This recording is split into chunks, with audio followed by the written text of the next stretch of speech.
৭১ সালের মুক্তিযুদ্ধের প্রারম্ভে ভারত সরকার তার সীমান্ত এলাকাকে অনেকগুলো সেক্টরে বিভক্ত করে। ইংরেজি বর্ণমালা অনুযায়ী এ থেকে এফ বর্ণমালা দ্বারা চিহ্নিত করে।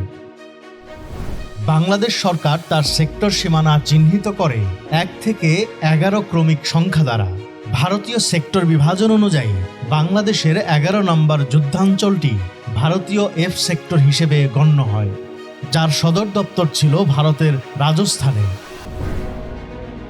মার্চ থেকে জুলাই মাস পর্যন্ত এই অঞ্চলটি পরিচালনা করেন ভারতীয় এফ সেক্টরের অধিনায়ক ব্রিগেডিয়ার শান্ত সিং। জুন মাসে মেজর জিয়াউর রহমান তুরা সফরে আসলে অতিরিক্ত দায়িত্ব হিসেবে ১১ নম্বর সেক্টরের অধিনায়কত্ব গ্রহণ করেন। পরবর্তীতে ১২ August major Abu Taher commander হিসেবে নিযুক্ত হলে অঞ্চলটিতে পূর্ণাঙ্গ সেক্টর হিসেবে একটি নিয়মিত সাংগঠনিক কাঠামো গড়ে ওঠে। ১৪ November sector commander major Abu Taher গুরুতর আহত হলে স্কোয়াড্রন লিডার এম হামিদুল্লাহ খান সেক্টরটির কমান্ডারের দায়িত্ব পালন করেন।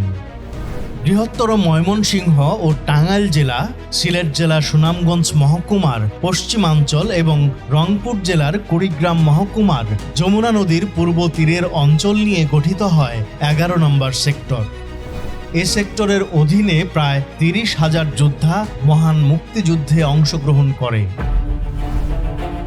অপরদিকে স্বতন্ত্র ইউনিট কাদেরিয়া বাহিনী, বাতেন বাহিনী এবং আফসার বাহিনীর অধীনে আরও কয়েক হাজার গেরিলা সদস্য পাক সেনাদের প্রতিরোধে স্বাধীনতার যুদ্ধে ঝাঁপিয়ে পড়ে। বীর প্রতীক খেতাবপ্রাপ্ত নারী মুক্তিযোদ্ধা তারামন বিবি এবং বীর প্রতীক খেতাবপ্রাপ্ত সর্বকনিষ্ঠ মুক্তিযোদ্ধা ১২ বছর বয়সী শহীদুল ইসলাম চৌধুরী এই সেক্টরের অধীনেই যুদ্ধ করেন। মুক্তিযুদ্ধকে ফলপ্রসূ করার লক্ষ্যে ১৫,৯২২ বর্গ কিলোমিটার আয়তন সম্পন্ন এই যুদ্ধাঞ্চলকে মহেশখোলা, মহেন্দ্রগঞ্জ, রংরা, ঢোলু, বাগমারা, পোরাকশিয়া এবং মাইনকাটচর নামে ৮টি সাবসেক্টরে বিভক্ত করা হয়। এসব সাবসেক্টরে দায়িত্বে ছিলেন মহেশখোলা ক্যাপ্টেন মতিউর রহমান, মহেন্দ্রগঞ্জ লেফটেন্যান্ট আব্দুল মান্নান, রংরা নাজমুল আহসান, ঢালু doctor Abdullah Al Mahmud, Bagmara lieutenant Asaduzzaman, পোরাকশিয়া lieutenant Shamsul Alam এবং মাইনকাটচরে দায়িত্বে ছিলেন স্কোয়াড্রন লিডার এম হামিদুল্লাহ খান। ১১ নম্বর সেক্টরের মুক্তিযোদ্ধারা দখলদার পাক সেনাদের বিরুদ্ধে ছোট বড় বহু সফল অভিযান পরিচালনা করলেও কামালপুরের অভিযান ছিল মুক্তিযুদ্ধের ইতিহাসে দৃষ্টান্ত স্থাপনকারী এক মাইলফলক। ১৩ নভেম্বর ধানোয়া কামালপুরে পাক হানাদার বাহিনীর সাথে প্রচণ্ড যুদ্ধের নেতৃত্ব দেন sector commander major Abu Taher. এ যুদ্ধে মেজর আবু তাহের বাঁ পায়ে আঘাতপ্রাপ্ত হয়ে পঙ্গুত্ব বরণ করেন এবং ক্যাপ্টেন সালাউদ্দিন সহ ১২ জন মুক্তিযোদ্ধা শাহাদাত বরণ করেন।